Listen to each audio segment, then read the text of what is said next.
Hello and welcome back. मैं कौशिक आप सभी का स्वागत करता हूं अंडरस्टैंड इकोनॉमिक्स में, जहां मिलकर इकोनॉमिक्स को इजी बनाते हैं। और आज हम सेंट्रल प्रॉब्लम ऑफ इकोनॉमी को पढ़ेंगे, जिसके द्वारा हमें यह पता चलेगा कि इकोनॉमी में किस तरह के प्रॉब्लम है और इसको कैसे सॉर्ट आउट किया जाए, मतलब सॉल्व किया जाए। So let's start. तो चलिए सबसे हम पहले ये जानते हैं कि सेंट्रल प्रॉब्लम ऑफ इकोनॉमी का मतलब क्या है। इसका मतलब है scarcity of resources having alternative uses in relation to demand for it. कहने का मतलब scarcity of resources having alternative uses and demand, ये आपके इकोनॉमिकल प्रॉब्लम से शुरू होता है। हमने इकोनॉमिकल प्रॉब्लम में क्या क्या पढ़ा था कि भाई रिसोर्सेज आर स्कार, मतलब पहला पॉइंट, फिर रिसोर्सेज हैव अल्टरनेटिव यूजेस और उसके बाद अनलिमिटेड डिमांड। कहने का मतलब ये तीन इकोनॉमिकल प्रॉब्लम मिलके सेंट्रल प्रॉब्लम को बनाते हैं। कहने का मतलब कि इकोनॉमिकल प्रॉब्लम ही एक्चुअल रीजन है जिसके पीछे सेंट्रल प्रॉब्लम ऑफ इकोनॉमी को हमें स्टडी करना पड़ता है। तो हम ये जानते हैं कि सेंट्रल प्रॉब्लम होती क्या है। सेंट्रल प्रॉब्लम कौन सी है? यहाँ पे हमारे पास तीन सेंट्रल प्रॉब्लम है। नंबर 1 क्या है? What to produce and in what quantity. कहने का मतलब हमें क्या प्रोडक्शन करना है और कितनी मात्रा में प्रोडक्शन करना है, मतलब किस क्वांटिटी को हमें प्रोड्यूस करना है।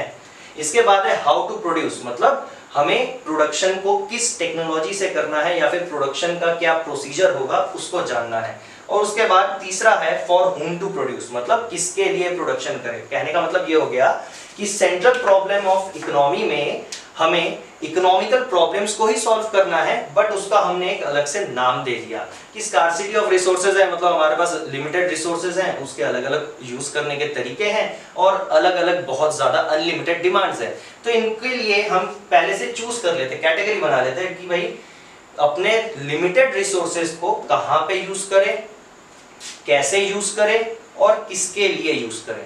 ठीक है, कहने का मतलब ये हो गया कि स्कार्सिटी ऑफ रिसोर्सेज क्या चूज करना है, ऑल्टरनेटिव यूजेस कैसे बनाना है और किसके लिए डिमांड, मतलब अनलिमिटेड डिमांड का जो प्रॉब्लम था वो किसके लिए, how to for whom to produce हमें सॉल्व करना है। कहने का मतलब ये हो गया कि इकोनॉमिकल प्रॉब्लम्स का ही सॉल्यूशन है सेंट्रल प्रॉब्लम। तो चलिए सबसे पहले हम पहले प्रॉब्लम की तरफ आते हैं, what to produce and in what quantity. कहने का मतलब problem of choosing which commodity to produce, मतलब किस प्रकार के कमोडिटी को, प्रोडक्ट को हमें चूज करना है प्रोडक्शन के लिए। And the problem of choosing the best quantity of production, मतलब उस मात्रा को, उस क्वांटिटी को चूज करना है जिसमें हम सबसे बेहतर प्रोडक्शन भी कर सके और साथ ही साथ वो हर एक डिमांड को पूरा करने में सक्षम हो। कहने का मतलब ये हो गया कि सोचिए यहाँ पे हम आ जाते हैं, जैसे problem of choosing which commodity to produce. हमारे पास एक फार्म है, ठीक है, एक फार्म की जमीन है, लैंड, और उस लैंड में हमारे पास दो ऑप्शन है, या तो मैं वीट बनाऊं या फिर दूसरा ऑप्शन है शुगर केन। शुगर केन जो गन्ना होता है, तो वीट या शुगर केन में मुझे यह डिसाइड करना पड़ेगा कि व्हाट टू प्रोड्यूस। वीट मेरे लिए ज्यादा प्रोडक्शन में फायदेमंद है या शुगर। कहने का मतलब कि वीट, गेहूं उगा के मुझे ज्यादा प्रॉफिट होगा या शुगर केन उगाने से मुझे ज्यादा प्रॉफिट होगा। या फिर आप इसको उल्टा भी कह सकते हैं, वीट की डिमांड ज्यादा है या शुगर केन की डिमांड ज्यादा है। इसका एग्जांपल ले लेते हैं, जैसे अगर आप आटा की बात करते हैं, वीट से आटा निकलता है, तो आटा जो है वो आप सोचिए जैसे 40 रुपीज केजी के हिसाब से बिकता है, ठीक है। और इसका प्रोडक्शन करना, मतलब ये वन स्टेप है कि आपने गेहूं उगाया, वीट उगाया और उस गेहूं को आपने आटा बना लिया, तो 40 रुपीज केजी में वो बिक रहा है। बट शुगर केन की अगर मैं बात करूं, शुगर केन से आपको क्या मिलता है? शुगर, ठीक है। अब शुगर जो है, मतलब गन्ने से आपको चीनी मिलती है और इस चीनी की कीमत कम से कम 50 रुपए किलो होगी। तो ऑटोमेटिकली मुझे ये पता चल जाता है कि वीट और शुगर में से मुझे कौन सा प्रोडक्ट बनाना चाहिए, मतलब ये 50 रुपए किलो, ये 40 रुपए किलो। बट यहाँ पे एक और चीज है कि भाई इन दोनों में से खर्चा किसमें ज्यादा आएगा, किसमें कम आएगा, ये भी देखना पड़ता है। दूसरा प्रॉब्लम क्या है कि problem of choosing the best quantity of production, मतलब बेस्ट क्वांटिटी किस मात्रा में ये होगा। कहने का मतलब वीट या शुगर केन, अगर आप देखेंगे गन्ने की खेती करना वो एक लिमिटेड टाइम पे होता है, शुगर का भी लिमिटेड टाइम होता है, मतलब दोनों ही आप एक लिमिटेड टाइम पे ही प्रोडक्शन कर सकते हैं। तो आपके पास देखना पड़ेगा कि कौन से टाइम पे, मतलब लिमिटेड समय होने के बाद भी आप किसको ज्यादा प्रोड्यूस कर सकते हैं, तो आप उसी को चूज करेंगे। अगर आपके जमीन में 5000 केजी का प्रोडक्शन हो सकता है वीट का और उसी जगह पे 4000 केजी का प्रोडक्शन होता है गन्ने का, तो इसका मतलब कि आटा आपके लिए या क्या कहते हैं वीट आपके लिए ज्यादा फायदेमंद होगा। तो कहने का मतलब एक फार्मर उसी चीज को चूज करेगा जिस चीज में उसको ज्यादा फायदा होने वाला है और साथ ही साथ वो डिमांड को भी ज्यादा सेटिस्फाई करेगा। कहने का मतलब वो 1000 kg ज्यादा भूख मिटाएगा एज कंपेयर टू शुगर या शुगर केन। ठीक है, चलिए हम नेक्स्ट क्वेश्चन पे आते हैं, हाउ टू प्रोड्यूस। इसका मतलब क्या है, प्रॉब्लम ऑफ चूजिंग मेथड और टेक्निक ऑफ प्रोडक्शन। कहने का मतलब क्या हो गया कि आपको वो प्रॉब्लम सॉल्व करनी है कि आप किस तरह का टेक्निक या मेथड ऑफ प्रोडक्शन यूज करने वाले हैं। तो देखिए हमारे पास बेसिकली 4 ऑप्शंस होते हैं, पहले 2 ऑप्शंस देन सेकंड 2 ऑप्शंस। पहले ऑप्शन में क्या कहा गया, कैपिटल इंटेंसिव और लेबर इंटेंसिव। कहने का मतलब ये हो गया कि आप प्रोडक्शन को या तो कैपिटल या लेबर के द्वारा कीजिए। कैपिटल का मतलब यहाँ पे मशीनों की बात की जा रही है, मशीन या टेक्नोलॉजी की बात की जा रही है। तो या तो आप टेक्नोलॉजी या मशीन का प्रयोग करो या फिर आप लेबर इंटेंसिव मतलब ह्यूमन रिसोर्स का प्रयोग करो। ह्यूमन रिसोर्स की अगर मैं बात करूं, यहाँ पे लोगों की बात की जा रही है, वर्कर्स की, एम्प्लॉयज की बात की जा रही है।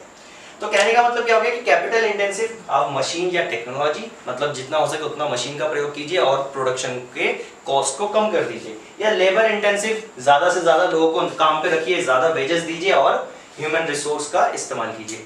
सोचिए एक कंपनी है जैसे कि मारुति कंपनी जो कार बनाती है, अगर उस कंपनी का अगर हम एग्जांपल लेते हैं तो उसके लिए कैपिटल इंटेंसिव प्रोडक्शन करना ज्यादा बेहतर है, क्योंकि एक कार को बनाने में उसको बारीकी से मोल्ड करना, उसको डिजाइन डालना या उसके ढांचे को बनाना एक मशीन के द्वारा ज्यादा अच्छी तरीके से हो सकता है, ना कि ह्यूमन के द्वारा।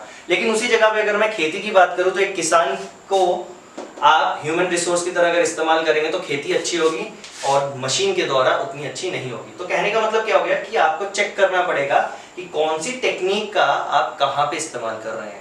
ठीक है, और नेक्स्ट पॉइंट क्या है, large scale and small scale. आपको ये भी देखना है कि आप जब प्रोडक्शन कर रहे हैं वो लार्ज स्केल प्रोडक्शन मतलब बहुत बड़ी मात्रा में प्रोडक्शन हो रहा है या स्मॉल स्केल छोटी मात्रा में प्रोडक्शन हो रहा है। कैसे, अगर लार्ज स्केल होगा तो आपको इकोनोमाइजिंग का एक बेनिफिट मिलेगा। इकोनोमाइजिंग का मतलब क्या होता है कि आप बहुत ज्यादा प्रोडक्शन कर रहे हैं, आपका रॉ मटेरियल सस्ता हो जाएगा क्योंकि आप ज्यादा मात्रा में रॉ मटेरियल खरीदेंगे और साथ ही साथ आप वेजेस कम देंगे और ज्यादा काम करवाएंगे, जिसकी वजह से क्या होगा कि इकोनोमाइजिंग में आपको बेनिफिट होगा और लार्ज स्केल आपके लिए ऑटोमेटिकली कॉस्ट बेनिफिट हो जाएगा। और स्मॉल स्केल की बात करें तो आपको कम क्वांटिटी प्रोडक्शन तो करेंगे, रॉ मटेरियल बेशक कम यूज होगा बट रॉ मटेरियल आपके लिए कॉस्टली हो जाएगा, मतलब पर यूनिट कॉस्ट आपका स्मॉल स्केल में बढ़ जाएगा।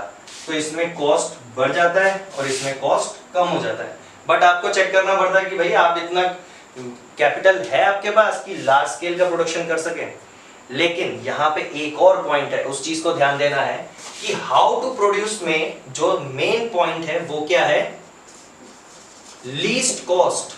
मतलब आप जब प्रोडक्शन करेंगे तब आपको चेक करना है कि भाई आपका प्रोडक्शन मेथड कौन सा चूज कर रहे हो कि भाई लीस्ट कॉस्ट हो, मतलब सबसे कम से कम खर्चे में ज्यादा से ज्यादा प्रोडक्शन करने की काबिलियत कहां पर है, कैपिटल में या लेबर में, उस चीज को आपको ध्यान देना है।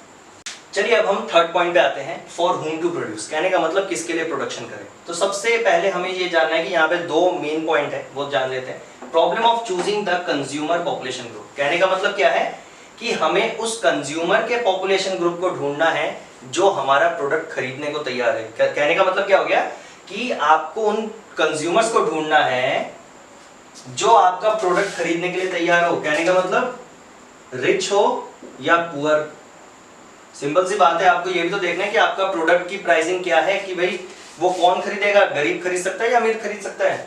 या फिर आप ये भी देख सकते हैं कि वो कौन खरीदेगा, जैसे एडल्ट या चिल्ड्रन। ठीक है, कहने का मतलब क्या हो गया कि अगर आप एक टॉफी बना रहे हैं तो ऑब्वियसली वो एक बच्चा ही खरीदेगा, लेकिन टॉफी अगर 1000 रुपए का तो वो एक रिच खरीदेगा। कहने का मतलब क्या है कि आप अपनी कैटेगरीज को खुद डिसाइड कर रहे हैं। बट एक बहुत इंपॉर्टेंट पॉइंट है, सेकंड पॉइंट क्या कह रहा है, problem of distribution of income among the factor of production which help in production. अब सिंपल सी बात है, आपके पास पैसा कहां से आ रहा है, सिंपल सी बात है, आपके पास पैसा कहां से आ रहा है कि आप अपने प्रोडक्ट्स को, अपनी डिमांड को पूरा कर रहे हैं। आप कहीं पे काम कर रहे हैं तभी, या आपके फादर कहीं पे काम कर रहे हैं। तो कहने का मतलब ये हो गया कि फैक्टर ऑफ प्रोडक्शन में आप जितना, फैक्टर ऑफ प्रोडक्शन हम लोग खुद ही होते हैं, तो हम लोगों को जो इनकम मिलेगी उसके अकॉर्डिंग ही हमारी डिमांड होगी। तो इस क्वेश्चन का एक और मतलब ये होता है कि आप उन लोगों को इनकम कैसे डिस्ट्रीब्यूट कर रहे हैं जो आपके अंडर काम कर रहे हैं, ताकि आप उन्हीं से डिमांड को जनरेट कर सकें। सिंपल है, अगर आप एक मैकेनिक को 50,000 रुपए देते हैं, ठीक है, एक मैकेनिक को 50,000 देते हैं और उसी जगह पे एक इंजीनियर को भी 50,000 देते हैं, तो ऑब्वियसली उन दोनों की डिमांड बराबर होगी। लेकिन उसी जगह पे अगर मैकेनिक की सैलरी सिर्फ 5,000 होती है और इंजीनियर की 50,000, तो ऑटोमेटिकली इंजीनियर ही आपका एकमात्र कंज्यूमर बन जाए। मतलब पहला प्रॉब्लम आपने अपने सैलरी से ही डिसाइड कर लिया कि फर्स्ट प्रॉब्लम क्या था, आपको पॉपुलेशन को चूज करना है, और सेकंड प्रॉब्लम क्या था कि भाई आप इनकम को कैसे डिस्ट्रीब्यूट कर रहे हैं।